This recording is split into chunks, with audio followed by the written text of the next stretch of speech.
రక్షించబడ్డ బ్రాహ్మణ కుటుంబాలకి వెళ్ళి రక్షించబడి తెలియకుండా యేసుక్రీస్తునైతే తెలుసుకున్న తర్వాత సత్యం దొరకలే నాకు. అంటే త్రిత్వం గురించి డౌట్స్ ఉంది నాకు. ఆ డౌట్స్ తెలుసుకోవడానికి ఒక ఇంటికి నేను అంటే జనరల్గా అప్పటికే సేవ చేస్తున్నా. ఒక ఇంటికి ప్రార్థన బద్ద పాటల పుస్తకాల్లో ఒక బుక్ పెట్టారు. ఆ బుక్ తీసినప్పుడు దాంట్లో కనబడ్డది ఏంటంటే పరిశుద్ధ దేవుని గురించిన జ్ఞానం అనే బుక్ కనబడ్డది. అది తీసి చూడంగానే నాకు త్రిత్వం గురించి డౌట్స్ అన్ని క్లియర్ అయినాయి.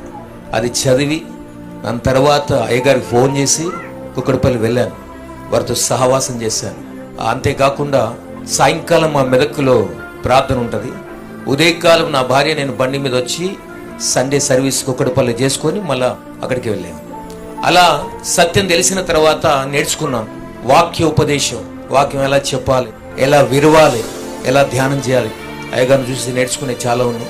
అదేవిధంగా ప్రభు నన్ను ప్రియులారా ఆ విధంగా నేర్చుకున్న తర్వాత నేను లేను కానీ వారితో, కానీ బయట ఉన్నా కూడా వారి సైన్య బృందములో ఒక సైనికులుగా ఉంటున్నాం. అయ్యగారు ఇది మీరు గుర్తెరగాలి అందరూ కూడా. అంటే మీ పక్కన లేకున్నా, మీ దళములో లేకున్నా బయట ఉన్న దళాలు బాగున్నాయి మీకోసం.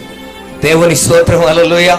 కాబట్టి దేవునికి మహిమ కలుగును గాక. ఆ విధమైన సావాసంలో ఉన్నాను. కాబట్టి ప్రభు నన్ను ప్రియులారా ఒక చిన్న మాట, క్లుప్త సందేశమే చెప్పి అయ్యగారికి ఇస్తాను.